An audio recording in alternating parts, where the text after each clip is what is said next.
Juicy topics we like. Hi, Susie. You have a question too, right? Hi, it's great to be here.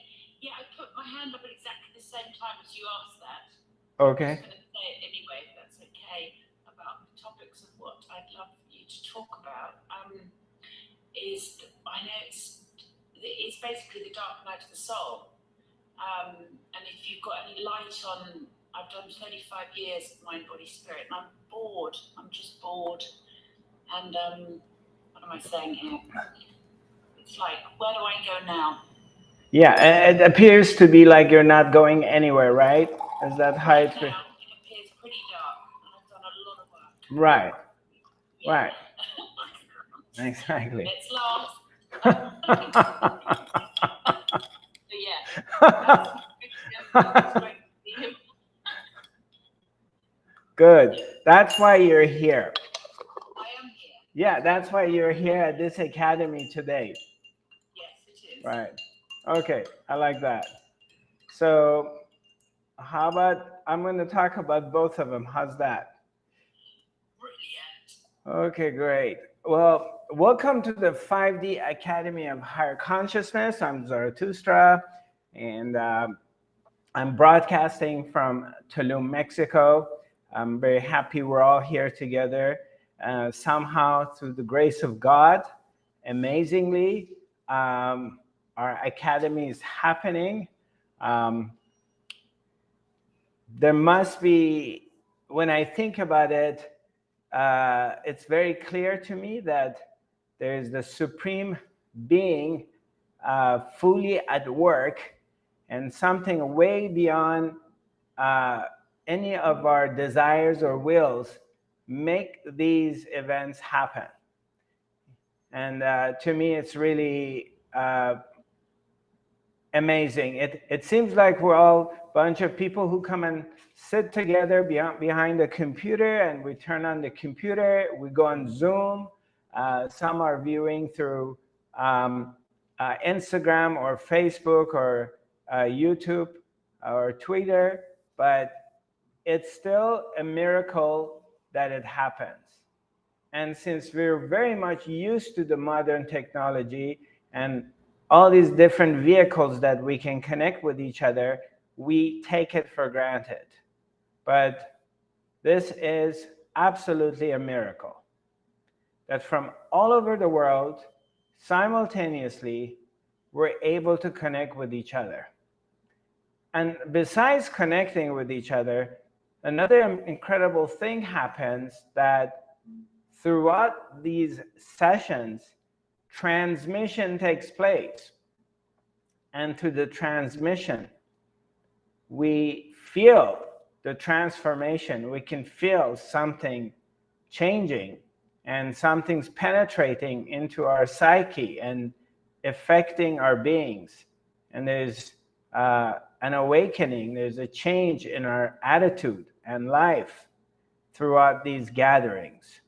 So this is a miracle. So let's just be grateful for the ability and to have this opportunity that we can experience this. This is like God's gift. And let's not take it for granted, because even this, we don't know how long it's going to happen. It could be taken away from us for whatever reason. So let's just be grateful for it and absorb it in while we can. And besides this, the ability that you can go online and watch all these other amazing teachers, thousands of other teachers, they post on YouTube, and you can check in and check out their work and their style and their philosophy and what they're teaching, and you just see for yourself who you're resonating with, and you can always go and let's listen to other people and learn from them. So that's really amazing.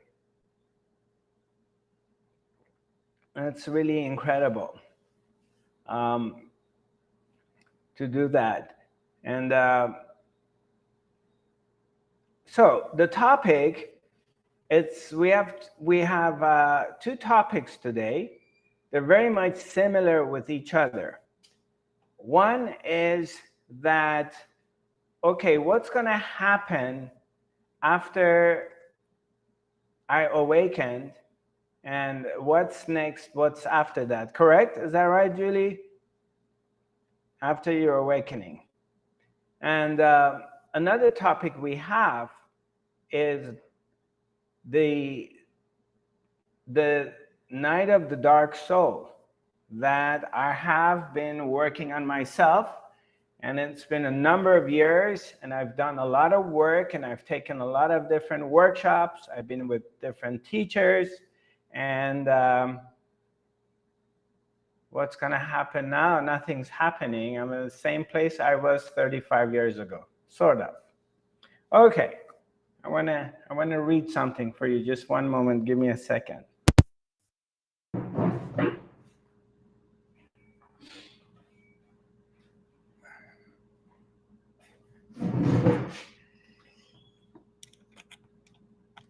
Every once in a while, I go to the Lightning Notes of Zarathustra, my first and only book, and I just take a look at it because I forget what I've written there, and I find something. And I have something to share with you right now, and it fits very well. Page 130, where are you now? Okay, that's the Lightning Notes of Zarathustra. There's 99 writings here, and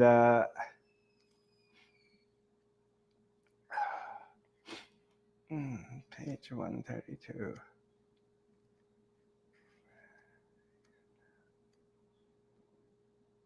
Yeah, where are you now? So I want to read this to you, and I think this is going to explain a lot of stuff. So, can you hear me?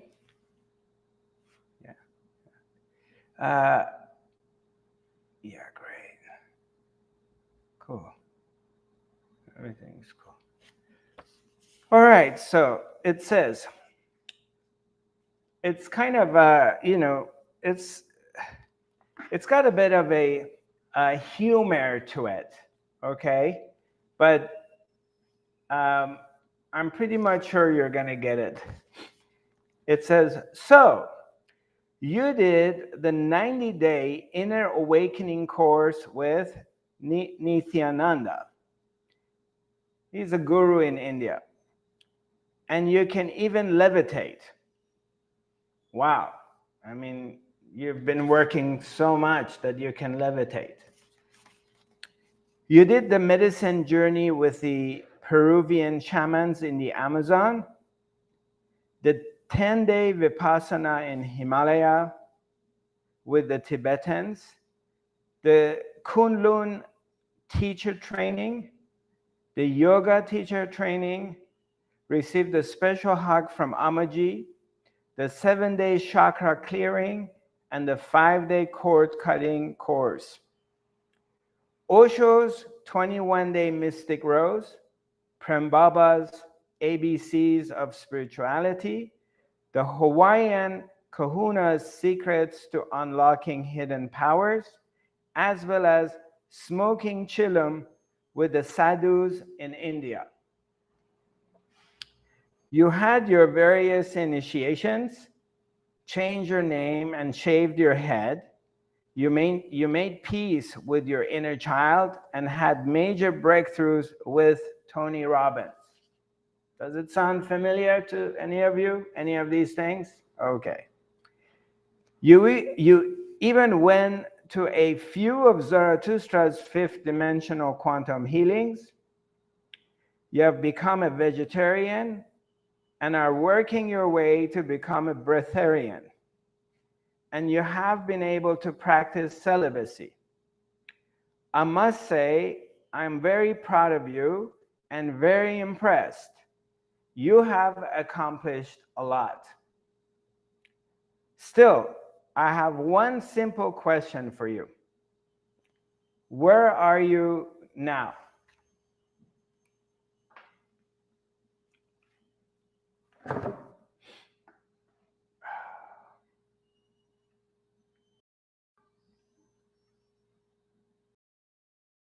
So, does this make any sense to anybody? Does it ring the bell for anyone? That, and Susie brought it up. It's really good what she mentioned because it's perfect as far as, and that's what is, you know, this is, look, let me explain one thing to you first.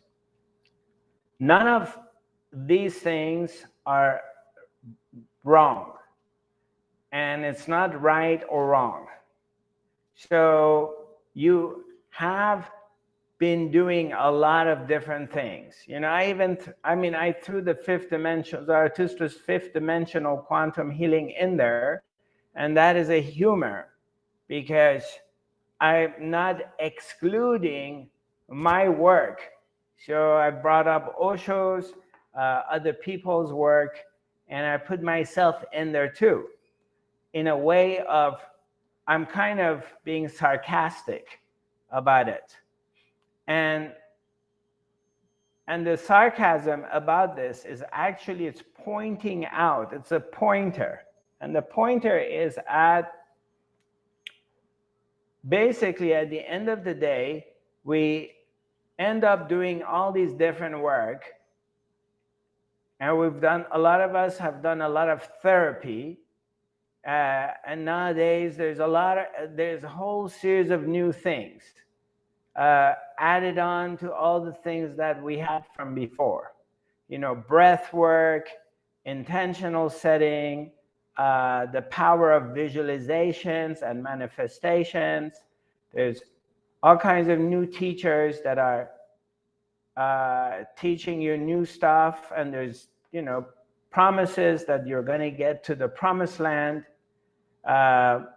Tons of different ayahuasca journeys or peyote journeys or all kinds of things. These are all happening right now.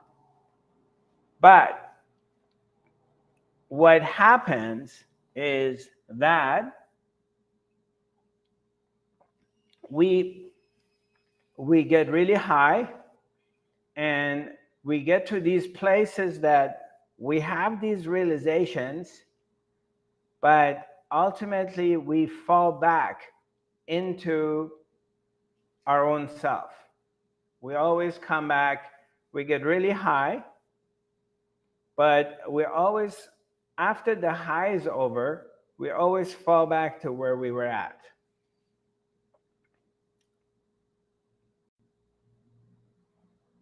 Why is that? Why does that happen? Why is it that we go through these realizations throughout? Let's say you've done 10 days of Vipassana, or you've done 21 days of Mystic Rose, or, you know, 90 days of another kind of a workshop. But why do you fall back to where you were? Why you have not elevated or liberated? And then, you know, okay, I'm going to do this, and I'm going to do another training program with somebody else, and maybe this guy or this woman or this other teacher or this other method, it's going to help. Maybe if I become celibate, I make it. Maybe if I become, well, maybe because I haven't become vegetarian yet. Maybe I should do that. So, but you're always back at where you were.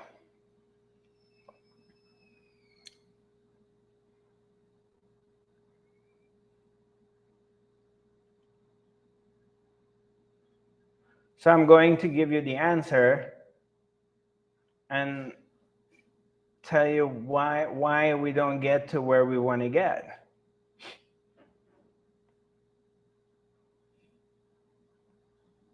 What is it we need to do? Where is the shortcoming?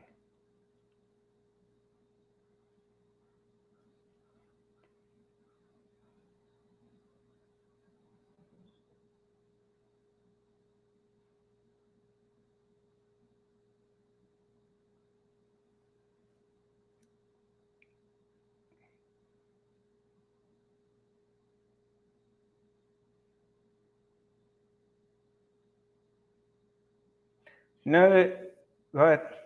Sorry, can I, are we meant to say, are you asking us to say something, or should we be quiet? Yeah, you can say something if you like. I guess what came then was just what acceptance, real, true acceptance of what is the shortcoming. You can say that. You can say that. But let's just hang in this moment. Maybe the answer is not into what I say. And maybe there is something of value here. Just hang in here for a minute.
Slowly, slowly come back.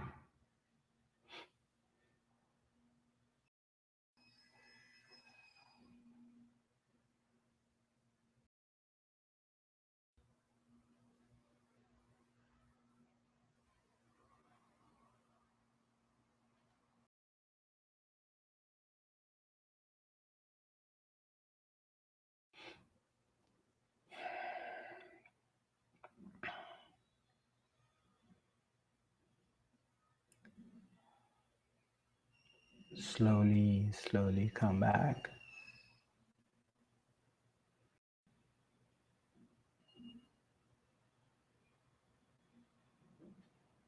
Great.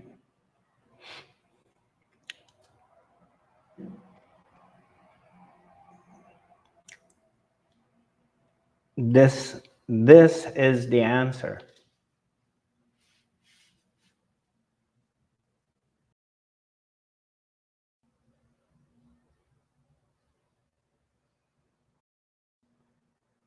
The answer to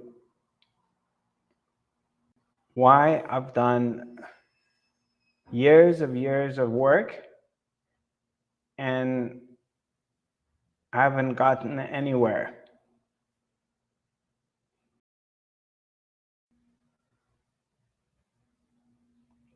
I'm going to explain this more. So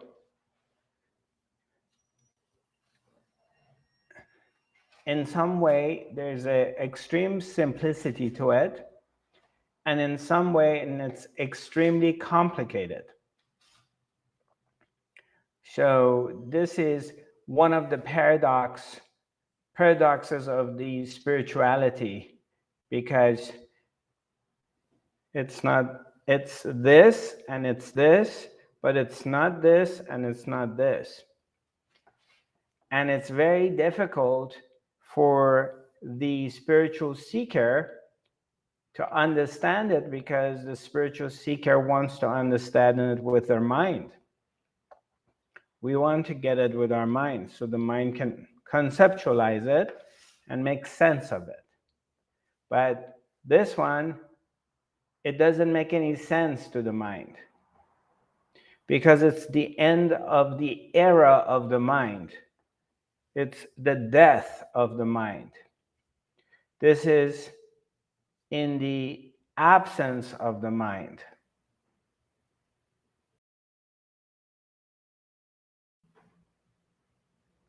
The answer to it is where there is no mind. So when I first arrived in Lucknow years ago, and I sat in front of the teacher, Papaji, Punjaji, and anyone ask any questions, Papaji would say, just be quiet, just be silent. And I was a boy, I was a kid, I couldn't understand, because I thought he's going to be, also coming from the background of being initiated by Osho, Bhagwan Sri Rajneesh. And there was all these different meditations that you would do and all this other stuff and workshops that you had to work on yourself. And here you are sitting in front of the Buddha itself, and I'm expecting him to tell me I need to become vegetarian, I need to give up sex, I need to get up early in the morning and meditate, and all these different things. And he had no requirements, zero requirements. He said, you don't need to give up any of these things. All you have to do is be quiet. And of course, it took me a number of years to fully understand what he's saying.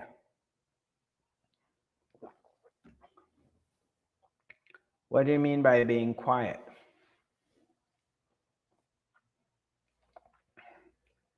Quiet means like not talking. Quiet means pretending to be quiet, forcing myself to be quiet. What do you mean by being quiet? What is being quiet?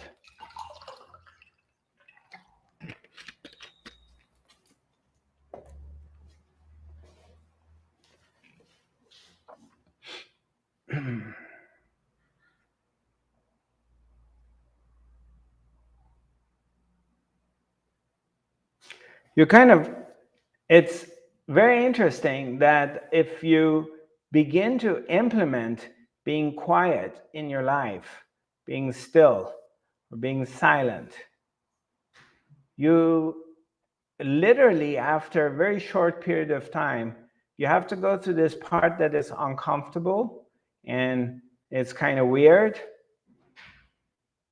But if you can pass that part, if you can hang in there in this period of time, that there's a weirdness to it and there's an uncomfortable period to it, if you can just go through that part and not freak out and kind of stay with it, then you have a breakthrough. You have a breakthrough into silence. You have a breakthrough into being quiet. Is you begin to see your quality of life changes. Something shifts. It's very simple. It's also very subtle, because there's a big difference in this teaching and this way of reaching out the final place in versus doing things, versus doing a lot of different exercises or practices. Let's say you're doing breath work once a week or twice a week. Well, it's got a peak. The breath work you're doing, it gets you, if it's being done right, it really brings you up, gets you really high. You get to a very, very high place. And then, there's a calm down, and then you're high from it for quite a while. But then you have gotten super high, and then slowly comes back. But then your issues come back. Your problems come back.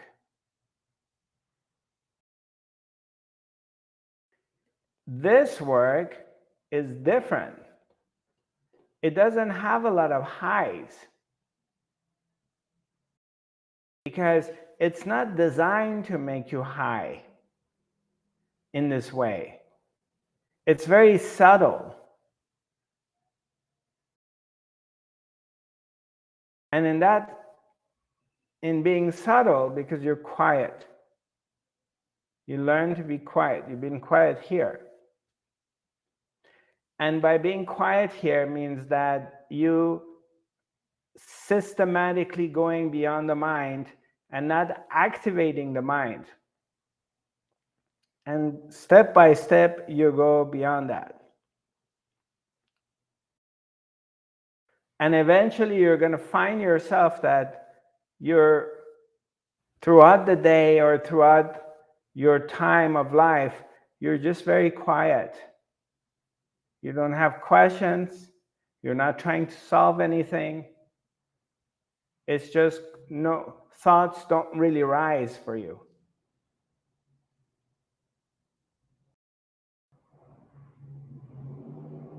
If you went to see Ramana Maharshi, and back in the day, the entire message was to be silent. The entire message was, maybe he would give a few instructions to some people who needed badly a practice to do something. That was just to give a little bit food to their minds, because they badly needed to, let's say they were in the path of bhakti and they were using the name of the god Krishna, and they were just bringing it up 1,000 times a day, and maybe he was saying, okay, keep doing your practice, but it was aiming at going beyond that, going into the silence.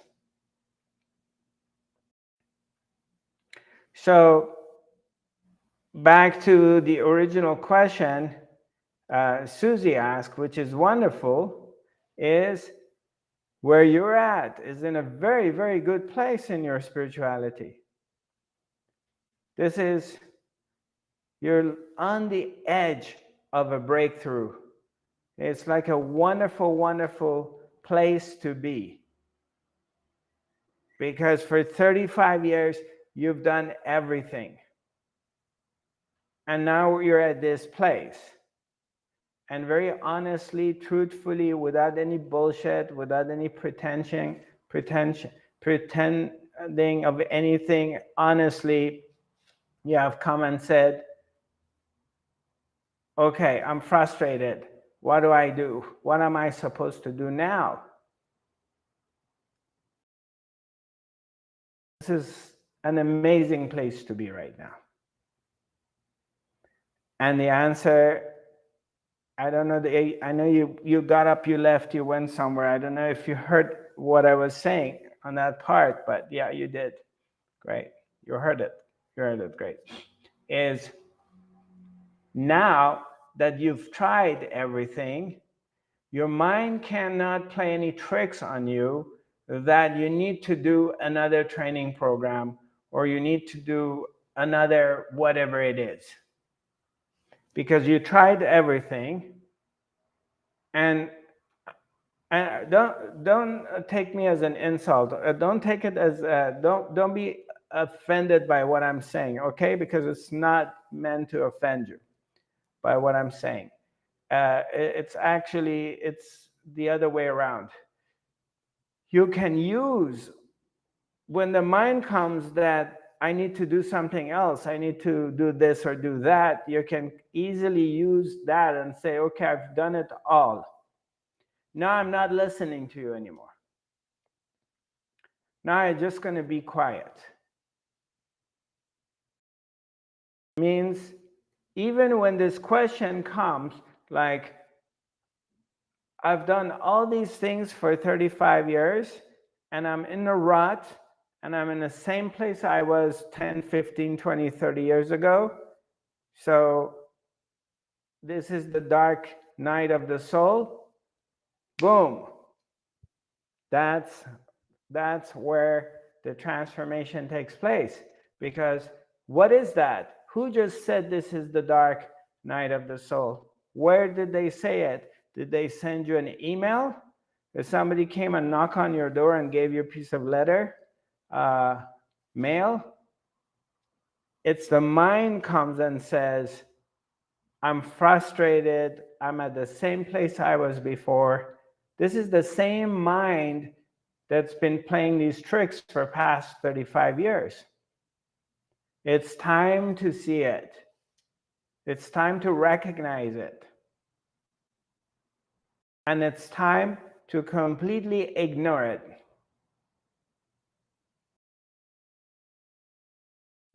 And the moment the thought comes, you're simply looking at this thought and you give it no attention, no power. It comes out. Fine. The thought comes and the thought goes, and then what's there?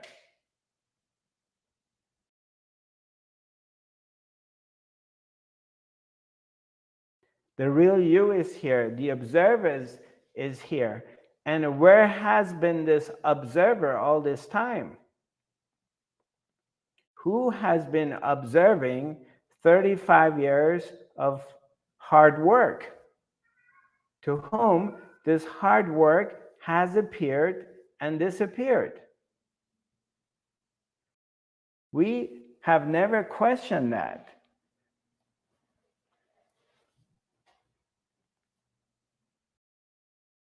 we don't question the source of our thinking mind, the mind that is like, let's say with Julie, she mentioned, what's going to happen after I awaken?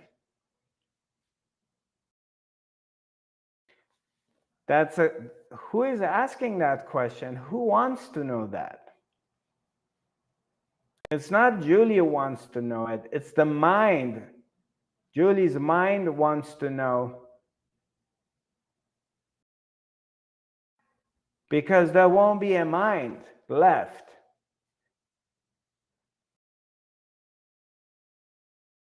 So the mind is going to try to play some tricks. What's going to happen?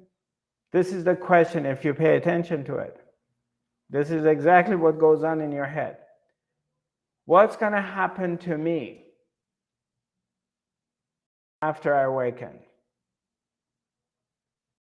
What's going to happen to me?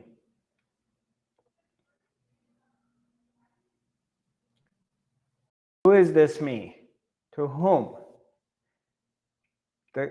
It's the mind is asking that question. Who cares what's going to happen to the mind after you awaken? There is no more of a mind.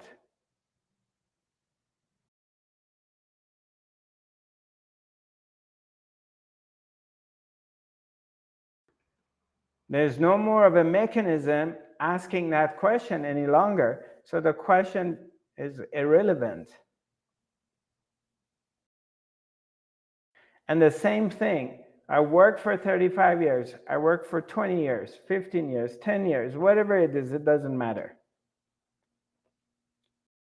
And I'm in this darkness. Who is in this darkness? Let's examine this, because we never examine the source of it. We're always examining the other part. But let's examine the source of it. So for the first time, you are turning your attention inwards, okay? So we can do it right now together.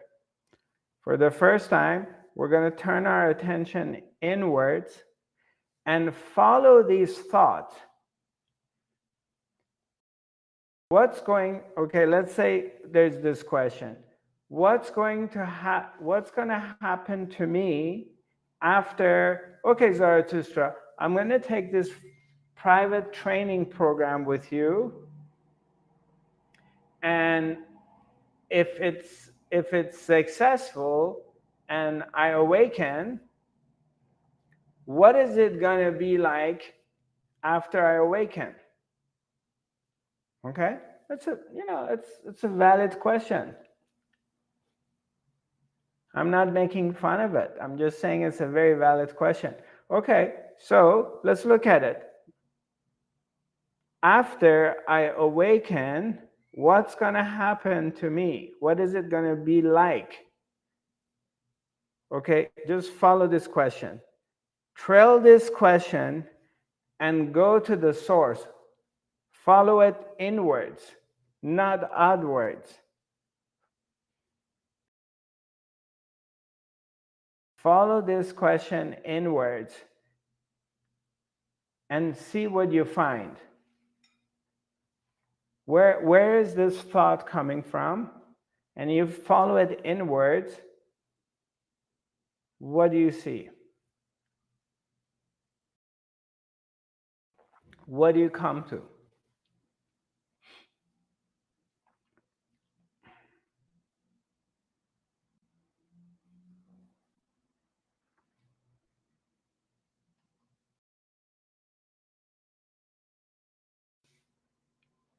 Anybody?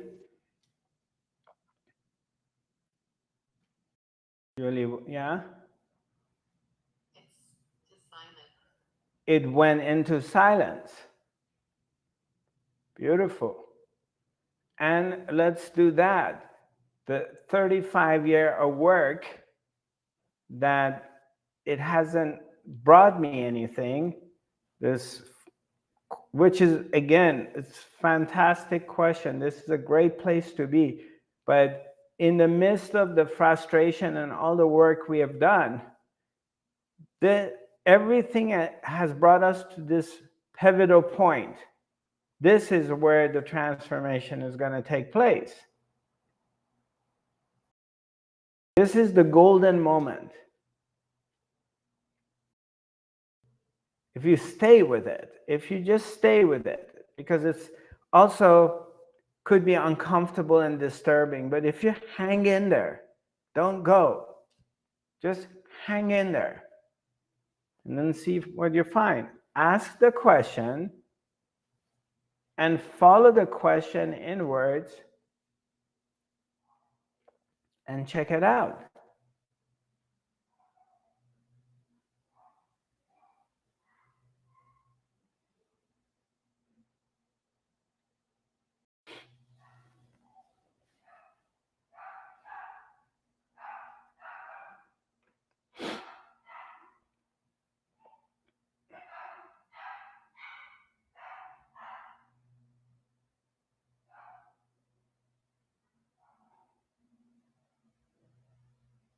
And then see what happens. You follow this question back to the source.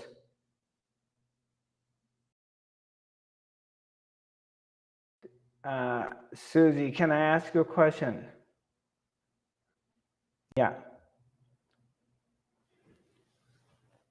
Hi. Can you, I don't know if you hear me. Yeah. Okay. So follow. What happens when you follow this question back to the source?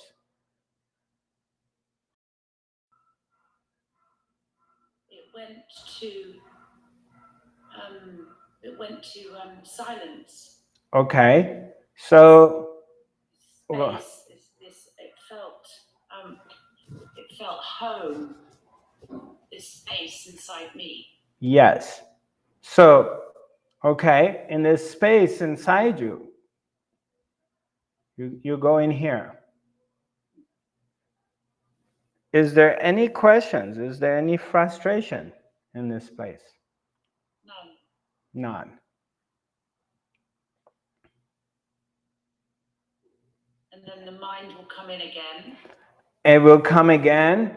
And right, its job is to come because because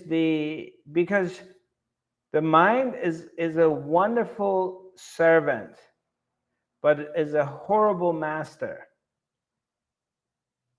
So as a master, all it does is tortures you all the time. So in this teaching, we learn how to go beyond the mind. And that's the only work you have to do.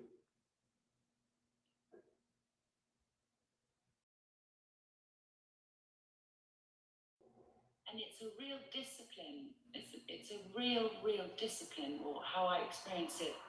That moment then of complete nothingness, beautiful home. Then the mind came in, so I then had to make a decision with my mind to witness the mind. Yes. So at the moment, continual discipline. Witness the mind, come back. Witness the mind, come back. Yeah, well, yes and no. But because in the beginning, it appears to be that you need to have discipline. That's correct in the beginning. Until you notice that the background is silence. I'm going to give you an example. It's like, and you can use this example in your daily life, and then it's going to make it very simple. Because who is seeing the mind? This thought comes. The mind is appearing on where? It appears, the thought comes on an empty space. A thought comes, correct? Right. And it's being observed. It's being observed by you. it's being observed by the empty space. So you notice it, and then it loses its power, it disappears. But the empty space, it stays the empty space. For that, you don't need to have a discipline. It's the realization of who you are. It's for you to realize that you are this empty space all the time. You are silence all the time. And you don't need to have any discipline because you are who you are. This is great. What I meant was it's yes, and I feel that, and I know that. What I meant with the discipline is when a thought comes in from wherever. No, it's okay. When the thought comes in, then when I'm in the space and I feel it and I know it, what I'm saying is it takes discipline, or I experience it at the moment, to witness, not to be in the space, but to go, okay, that's a thought. Okay, that's a thought. It's a thought. Witness it. Don't judge it, whatever. Come back to the space. Yes. Absolutely. It doesn't take discipline to come to the space because the space is. Yes. Yes. Yeah. So I mean, this is important. This is helping so much. This is amazing because it does take. It seems exhausting at the moment with the amount of thoughts that I then have. I like witness them, Susie. Just witness. Okay, witness. There's a thought. Whatever thoughts they are. Just that's what I meant with yes. Discipline. Yes. Does that make sense? Yes, it does make sense. Absolutely. I'm not the only one, am I? You're not the only one. Believe me, you're not. Good. Not at all. So this is also, I'm going to give you another hint. Just become aware that a lot of times the mind is just going blah, blah, blah, blah, blah, blah, blah.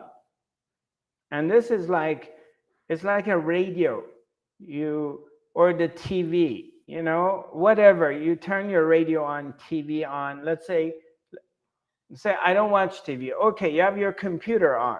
You're watching BBC, you're watching the news, or whatever. It doesn't matter. I mean, we don't have to agree on what you're watching because that's not important.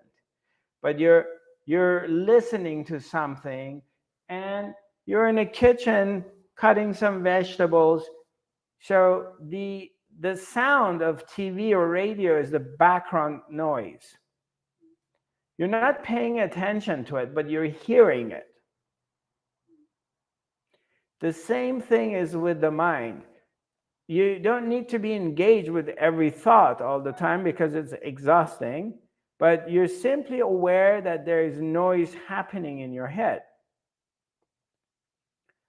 But you're also starting to adopt an attitude of being ignorant to it.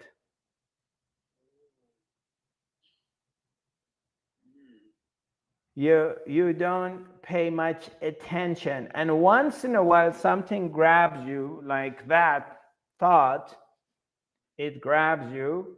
Like I've been working for 35 years and I'm nowhere. And now you grab one. And thoughts are weightless unless you catch it. Then they drag you down. So the ones that are really significant, that's where you use your discipline.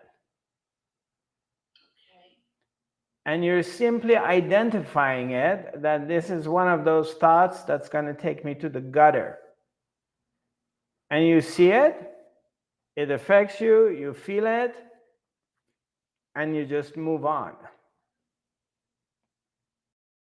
But the rest of them, they're just, they're going. It's a TV channel, radio channel, which is 24/7 on. It's constantly going.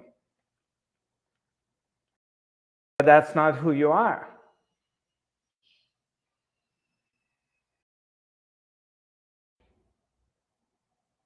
Does it make any sense?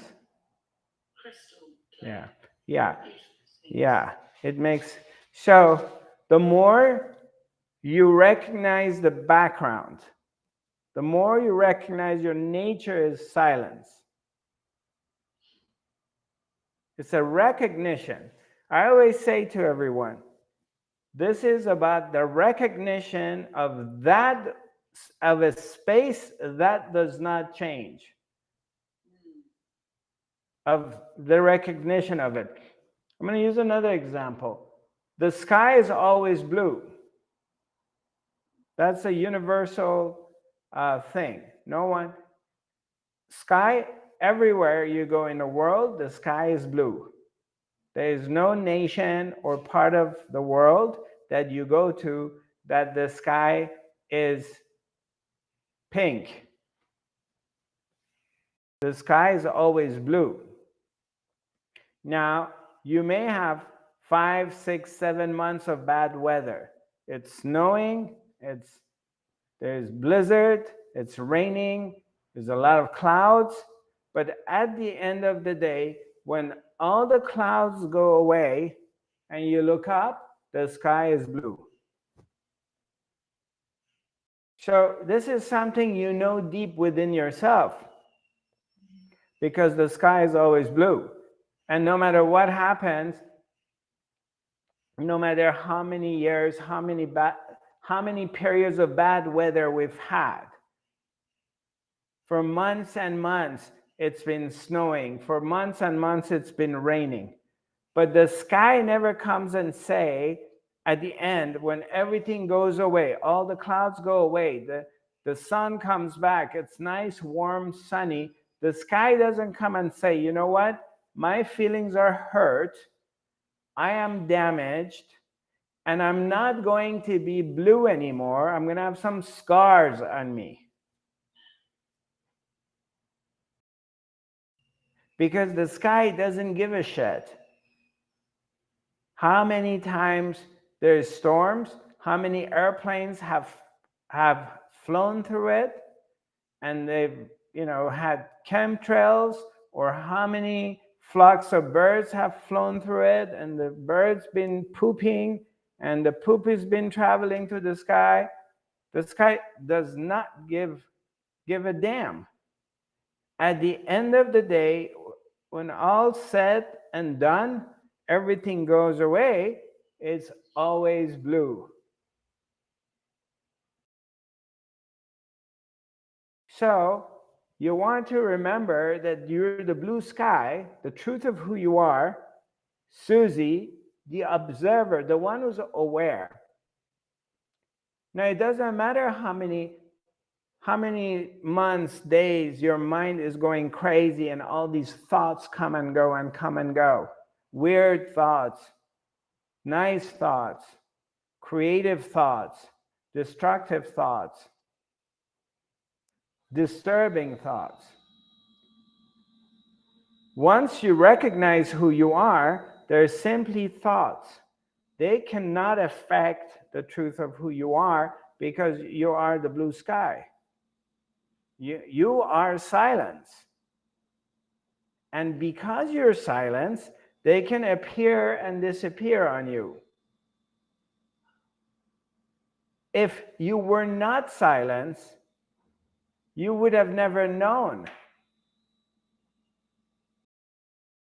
If you were your mind, you would have never known you're thinking, because that would have been your only reality. The only way you're aware of all these weird thoughts, including 35 years of hard work has brought me to nowhere, that's another thought. You are not nowhere, or you're not at the dark night of the soul. That's another thought, which you're buying it. You're accepting it. And it brings all kinds of frustration, because you're just picking it up. There's no difference between that thought and I'm getting really tired. I want to go take a nap, or I want to have some ice cream, or I want to go for a walk, or I want to make myself a cup of tea. I want to make myself a cup of tea. You're thinking about it. Oh, wow, as soon as this is over, I'm going to make myself a cup of tea. Or 35 years of hard work hasn't brought me anywhere. They're both thoughts. One, it's insignificant. The other one, you gave it a lot of importance. One destroys you, and the other one, you don't give a shit. You make the tea or you don't make the tea.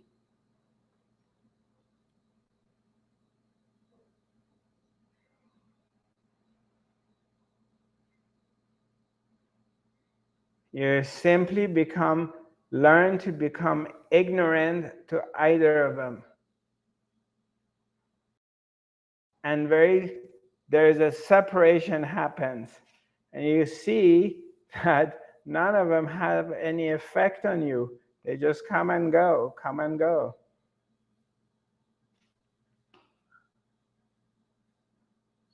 And you begin to see that you're really free from all of them.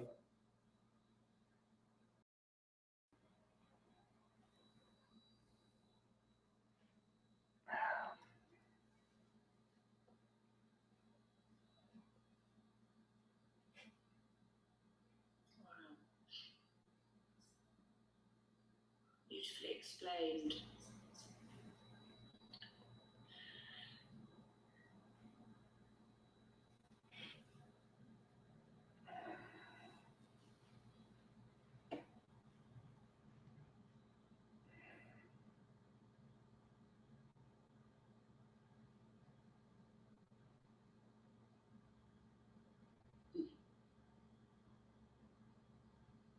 So in this work, we take our time, and whenever we can, we're quiet. We do not entertain concepts. There's a lot of great concepts, and we don't give them any juice. We don't pay any attention what's going to happen in the future, because that's another thought. We don't pay much attention what happened in the past, because that's just thoughts. We just hang out in here and now, and we become thoughtless. And the space of here takes care of everything it needs to take care of. And then you just see your life is automatically takes care of itself.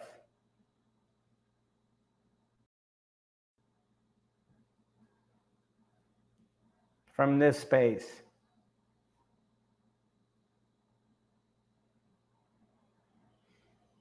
But this is the opposite of what they've taught us, because they're always teaching us that you have to do something, especially in neo spirituality. You have to create, imagine, manifest, unmanifest. Use your thoughts, use your mind. What is your intention for the future? All these new spiritualities to take you outside of right now. It's a promise of a future. But right now is where the juice is. The kingdom of heaven is here. Not a month from now or 6 months from now or next year. It's here. It's always been here. We just keep missing it. Yes, if you're speaking of discipline, the discipline is to be here. If you want to use any kind of discipline, use it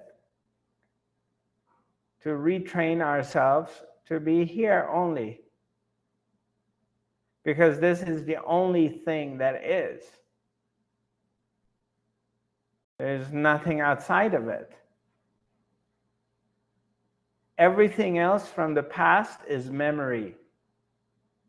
Everything else in future is past being projected to the future. Because the future doesn't exist. Future is a series of past thoughts being projected into the future. Think of future. Let's do that. Anyone wants to volunteer? Think of future. See if you can think of future, worry about future, be concerned about future, or excited about future without using anything from the past. See if you can do it. It's absolutely impossible. Try it on your free time, and you will be amazed that if you want to think of the future, the only way you can is the mind is using the past and projecting it into the future. Because future simply does not exist.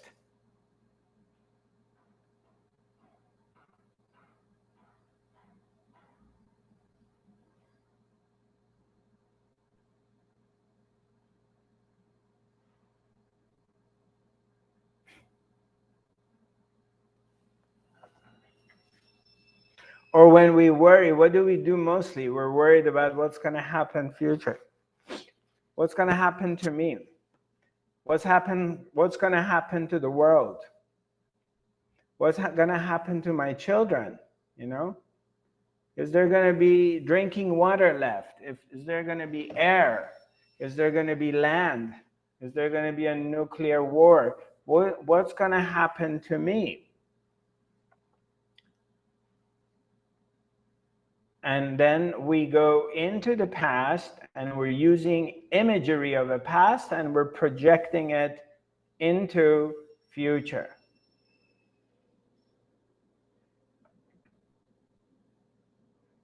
But the mind absolutely has no ability of coming up with anything brand new for the future.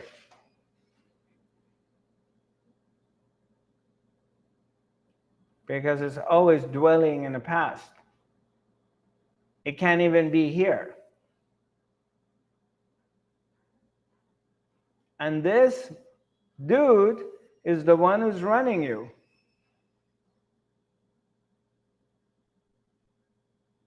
And then what do? We go do therapy.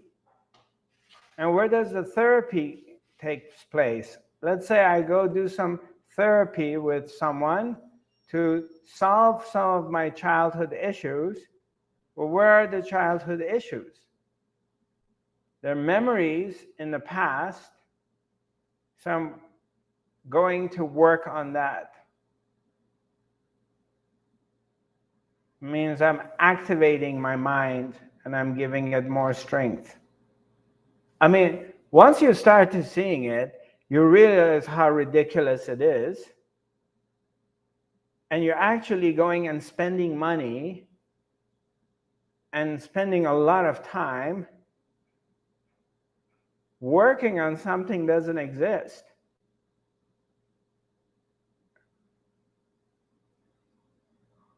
Once you start to see it, you're like, oh my God, this is absurd. What the hell am I doing? And you're not the only one. There's like thousands of other people doing the same thing. So you think it's right. When you wake up to it, it's like coming out of a coma. It's like, wait a minute, what am I doing?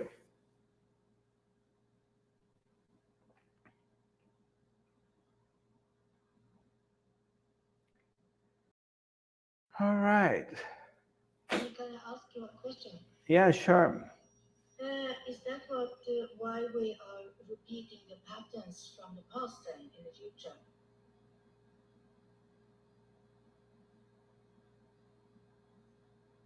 Yeah, it appears to be that way.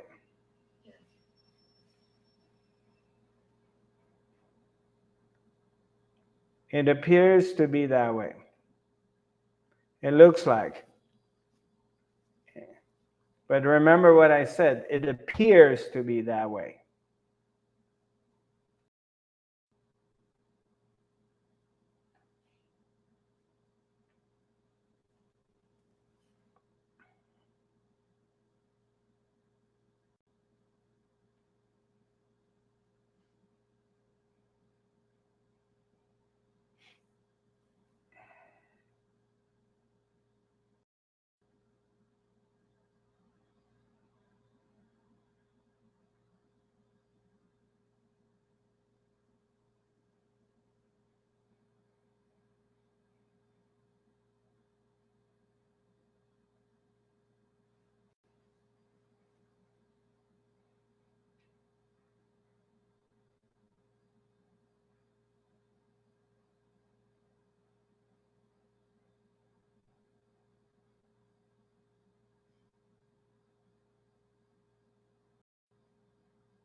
It's um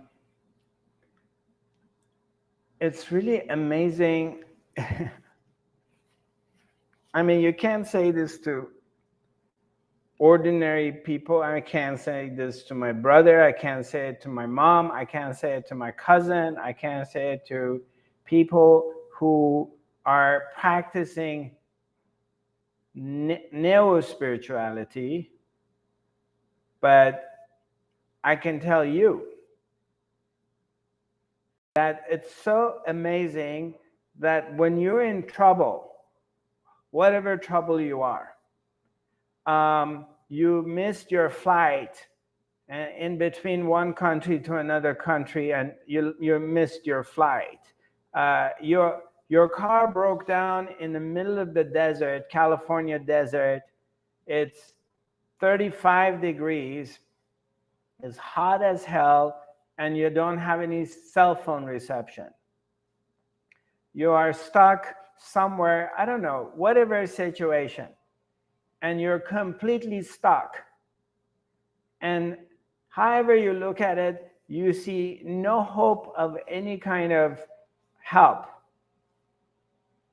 And it's so amazing that if you sit in silence,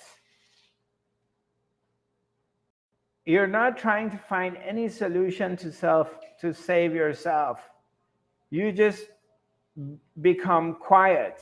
You sit and you're quiet. And you're able to go beyond the mind. And then, boom, all of a sudden, a solution presents itself.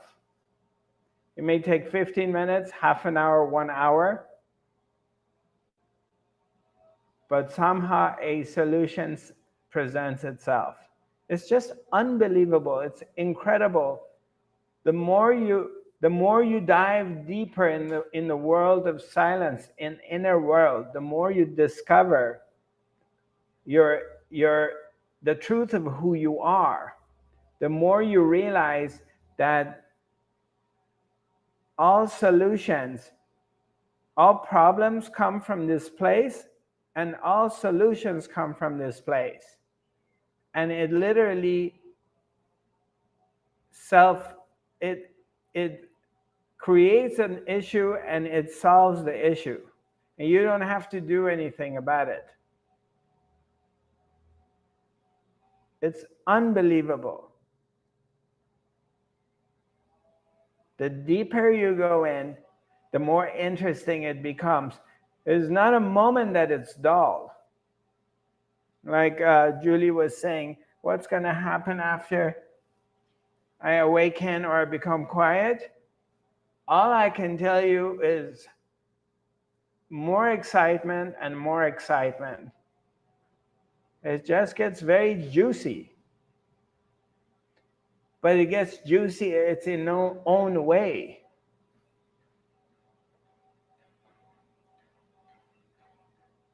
I cannot explain it because you have entered into the infinity without the mind. And existence is infinite. There's no limitation.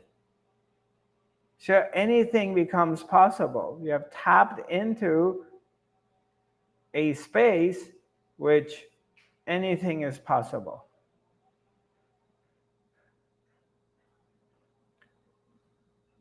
How deep can you become in your silence? How deep? you know the answer to that question, my dear. That the mind wants to go how deep you can go. I know.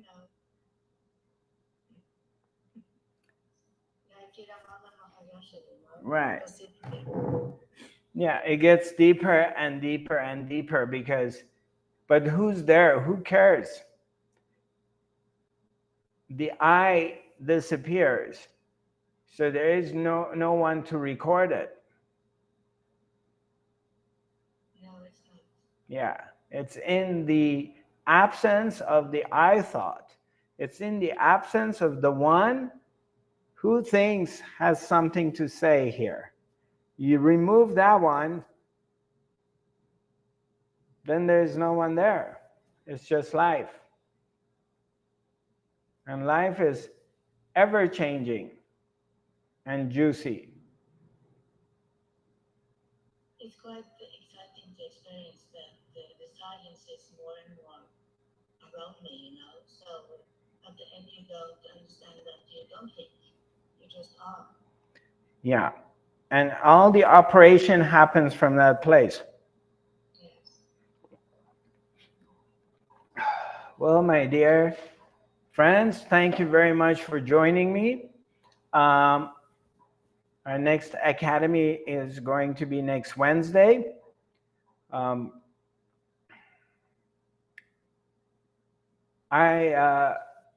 As I mentioned before, my email is info@zarathustra.tv. If you have any comments or questions, you can write to me at info@zarathustra.tv. My social media pages are Zarathustra 5D. And my website is zarathustra.tv. My coming events are posted on my website. I'll be heading to Europe in April and May, going to 3 different countries. Of course, the first place I'm going to go to is going to be Norway to see Miss Hilde and Marit, and then heading to Poland. I'm having a 1-week retreat in Poland. Actually, I'm going to be teaching 2 levels of 5th dimensional quantum healing, and we have modified it. So there's heart chakra awakening, third eye activation, and all the other things, such as how to feel, touch the auric field, distant healing, and shamanic healing. All of it are in this new healing training program in Poland. It's a 7-day full-on retreat in Poland. So, and then after that, I go to Germany and see my beautiful German friends.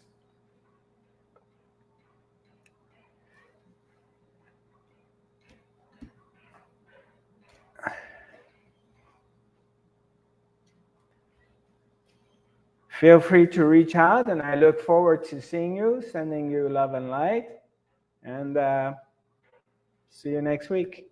Thank you.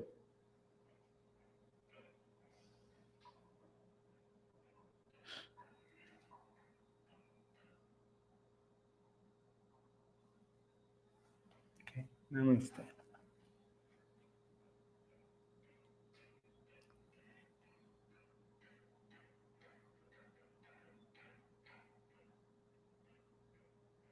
Record.